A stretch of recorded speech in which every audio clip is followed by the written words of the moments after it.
Assalamualaikum warahmatullahi wabarakatuh. Alhamdulillahilladzi anzala ala abdihil kitaba wa lam yaj'al lahu iwaja. Asyhadu an la ilaha illallah la syarika lahu wa asyhadu anna Muhammadan abduhu wa rasuluhu la nabiyya ba'da. Allahumma shalli ala sayyidina Muhammadin wa ala alihi ajma'in amma ba'du. Segala puji bagi Allah, salawat dan salam semoga tetap Allah limpahkan penyumbang kita semua itu pada baginda Rasulullah SAW, pada keluarganya, pada para sahabatnya, dan semua sampai pada kita semua. Amin ya rabbal alamin. Katur kadrat mursid kanjeng wali agung kanjeng Sayyidina Muhammad Sayyidul Fatajul Arifin qaddasallahu sirah. Semoga Allah SWT senantiasa menambah kenikmatan bagi beliau, dan semoga kita semua rasa istiqomah terus bisa bersama-sama dan jauh dari dunia sampai akhirat. Al-Fatihah. A'udzubillahi minasyaitonir rajim. Bismillahirrahmanirrahim. Alhamdulillahirabbil alamin arrahmanir rahim maliki yaumiddin. Iyyaka na'budu wa iyyaka nasta'in ihdinas siratal mustaqim. Allah memilih kita, menakdirkan kita bisa hadir di tempat manakibnya Kanjeng Syekh Abdul Qadir Al-Jalani qaddasallahu.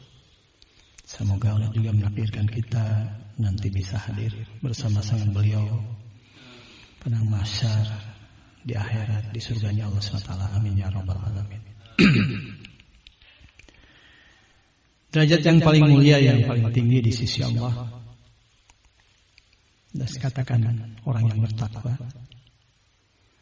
Dan takwa sendiri memiliki tingkatan-tingkatan, sama seperti iman. Iman juga memiliki tingkatan. Ada yang dikatakan awal seseorang masuk Islam itu nur iman ataupun nur yakin. Datang cahaya keyakinan ke dalam hatinya. Kemudian dengan dalil-dalil yang dia baca sampailah pada ilmu yakin. Kebanyakan orang sampai situ. Untuk mencapai derajat yang lebih tinggi dari itu, butuhlah thariqah. Orang sudah berbayat, sudah berthariqah, barulah dia boleh masuk ke wilayah ainal yakin. Yakinnya bukan dari ilmu, tapi dari kasyaf, ainal. Dengan melihat kebenaran yang apa disampaikan oleh Rasulullah SAW dalam Al-Quran dan hadis, dan menyaksikan dalam musyahadah pandangan batiniahnya, itu sedang ainal yakin. Kemudian tahapan yang paling tinggi sesudah beliau melihat, kemudian yakin pasti, karena kadang kita melihat tapi tidak yakin pasti. Ada orang melihat mobil tapi tidak yakin pasti apakah mobil itu baik ataupun tidak sebelum dicek kebenarannya. Nah inilah, karena orang yang melihat saja bisa jadi itu masih salah menilai. Ketika seseorang sudah melihat, terbukalah qalbunya, disitulah sampai pada tahapan yang paling tinggi adalah hakul yakin. Kebenaran yang mutlak, yang tidak ada lagi la raiba fihi hudal lil muttaqin. Tidak ada lagi keraguan di dalamnya. Inilah tingkatan iman, tingkatan keyakinan. Ada lagi tingkatan ketakwaan. Tingkatan ketakwaan adalah yang paling rendah. Sesudah orang melewati nafsu amarah, nafsu lawamah, dan nafsu-nafsu berikutnya adalah yang katakan solihin, orang-orang yang berikan nikmat. Bagaimana cirinya solihin? Adalah orang-orang yang oleh Allah SWT hati dan pikirannya senantiasa ingin berbuat baik. Inilah keadaan solihin. Perasaan batinnya baik, niatnya baik, tujuannya baik, semuanya baik. Inilah solihin, keadaannya seperti itu. Kemudian syuhada, orang yang sudah musyahadah, terbuka juga qalbunya. Dalam takwanya musyahadah, dalam tingkatan imannya adalah ainal yakin. Itulah sinkron situ. Terbuka qalbunya, makonya musyahadah ataupun syahid ataupun disitulah para syuhada. Sekarang kita menafsirkan para syuhada orang-orang yang meninggal ketika di medan perang. Padahal dalam kita berthariqah juga kita meninggal nafsu kita di medan perjuangan melawan hawa nafsu dan setan. Disitulah syahid. Menjadi saksi Allah akan kebenaran. Setelah tunduknya hawa nafsu, setelah meninggalnya sesuatu yang tidak baik dalam diri kita. Jadi kita juga berjihad sama. Jihadul akbar, jihadul nafsi. Kadang orang menafsirkan syuhada itu untuk orang-orang yang berperang secara fisik. Padahal ada satu makam yang disebutkan syuhada adalah keadaan orang-orang yang sampai tahapan seperti itu.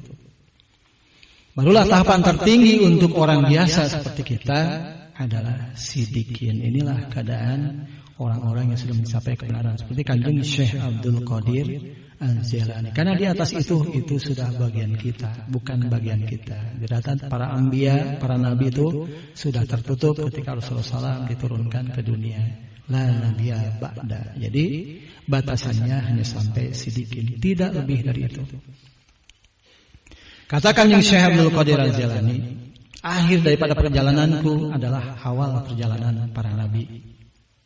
Beliau mengatakan seperti itu.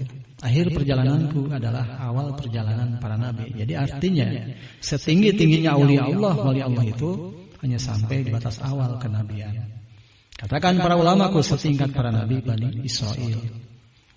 Modal yang harus kita capai kalau ingin pada tahapan seperti itu, tingkat takwa kita sampai sidikin, kita harus mencontoh Kanjeng Syekh Abdul Qadir Al-Jailani. Artinya harus jujur lidah kita. Walaupun kita pedagang, janganlah berbohong lidah itu. Karena bohong itu, sekali berbohong, malaikat rahmat jauh dari kita. Terus semakin jauh, semakin jauh. Jauh daripada kebenaran. Makanya lidah kita usahakan jangan sampai berbohong. Itu tahapan awalnya. Karena kita suka berlebihan, suka menambah-nambah, suka mengurang-urang, itu juga sama, masih berbohong juga. Itulah lidah kita. Kalau sudah seperti itu, barulah hati pikiran kita. Jangan berbohong pada hati nurani kita yang paling dalam. Karena hati nurani itu tidak bisa dibohongi. Pasti tahu, walaupun lidah berbohong, hati itu tahu. Semakin kita ke dalam lagi, disitulah disebut dengan jujur itu. Keadaan sidikin itu adalah orang yang sudah mengenali dirinya, memahami dirinya, menghakimi dirinya. Dalam kitab Sirul Asr Kanjeng Syekh Abdul Qadir Al-Jailani, ketika seseorang sudah berbayat, sudah talqin, biasanya ada suara hati atau bisikan hatinya. Yang bisikan tersebut adalah suka mencela ataupun menilai diri kita sendiri. Ketika kita salah, hati itu akan menasihati kalbu kita. Ketika datang hal seperti itu, itulah tahapan awal untuk menjadi orang-orang ahli ma'rifat. Di situ terus akan semakin halus hati kita. Berbuat salah, terus diingatkan, sampai akhirnya untuk menentukan mana yang benar, mana yang salah, mana yang paling benar di antara yang benar pun nanti hati tahu. Karena seperti tadi, walaupun melihat belum tentu benar. Untuk membedakan mana yang benar-benar dari Allah SWT, itu disitulah butuh sampai tahapan yang paling tinggi dalam kejujuran. Diawali dengan menilai diri kita sendiri, dengan melihat pikiran kita, dengan melihat hati kita, dengan memantau semua gerakan keluar masuknya zikir yang ada dari kita.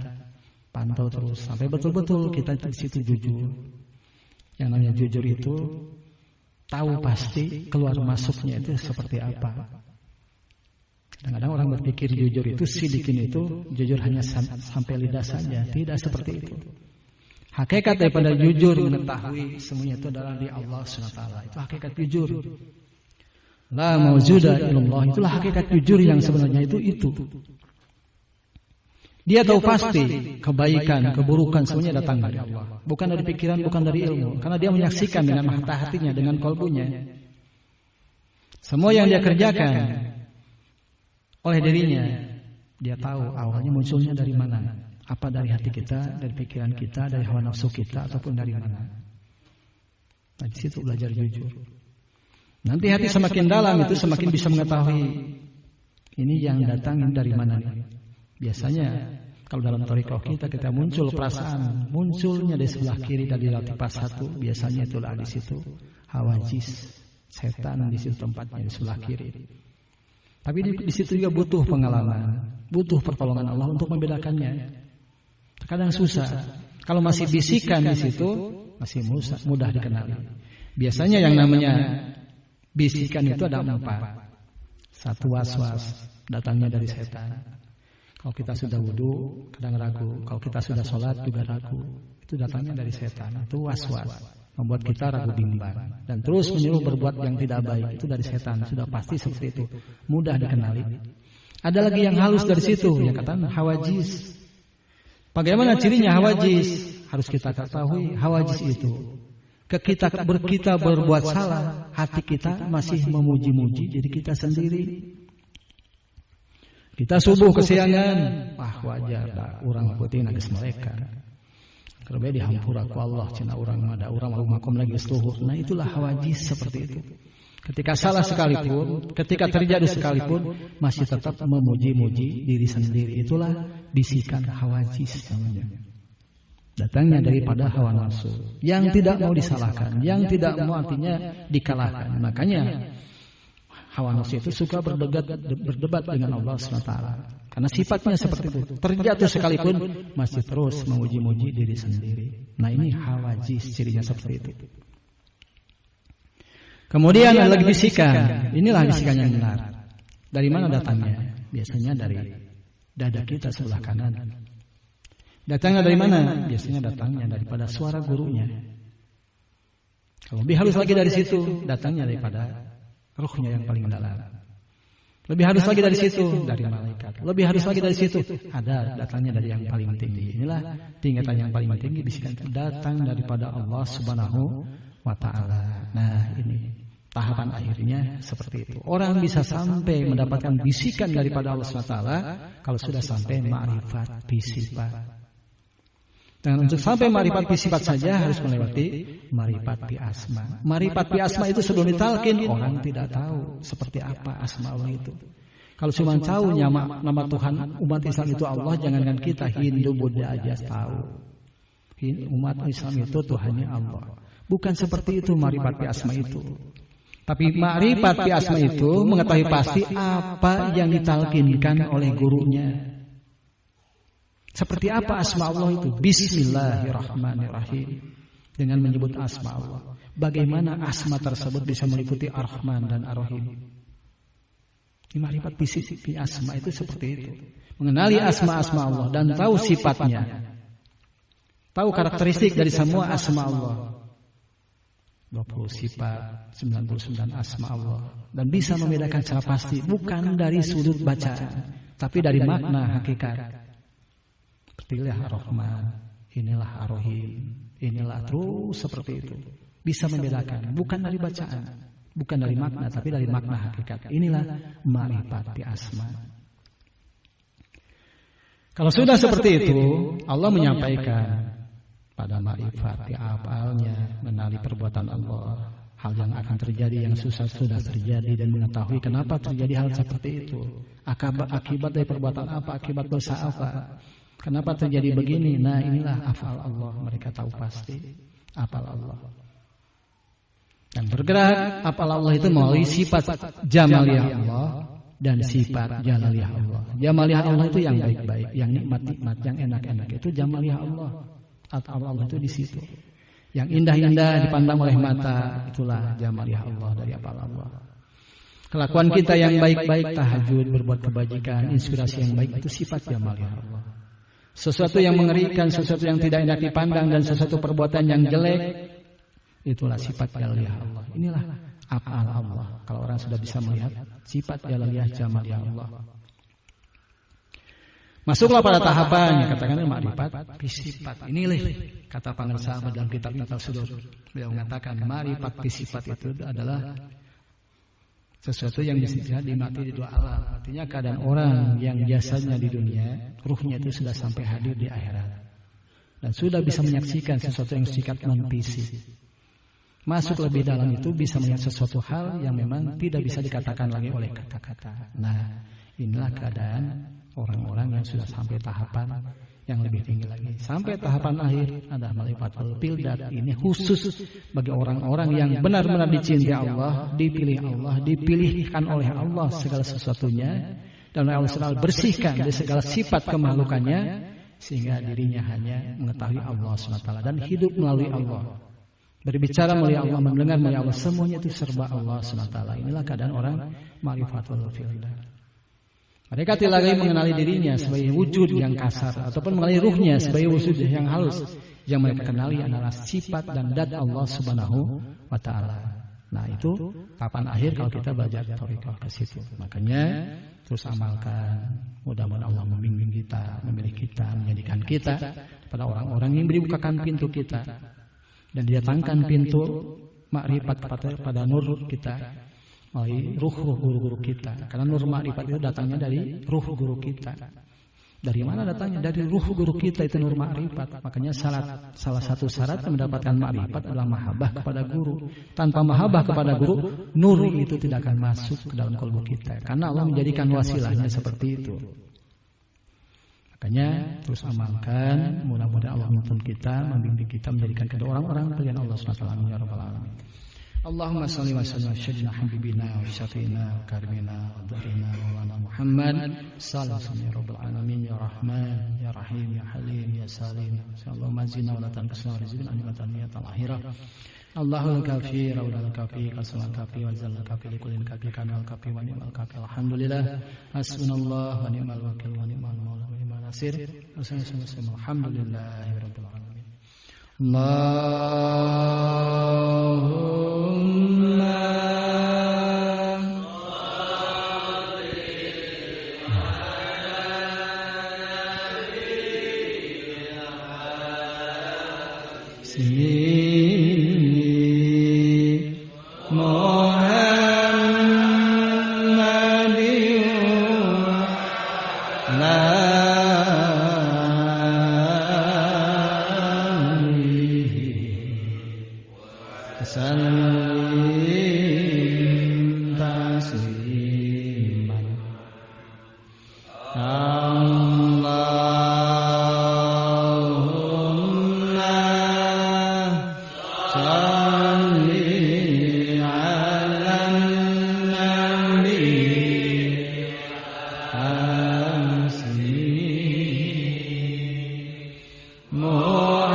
salli wa sallim wa barik alaihi.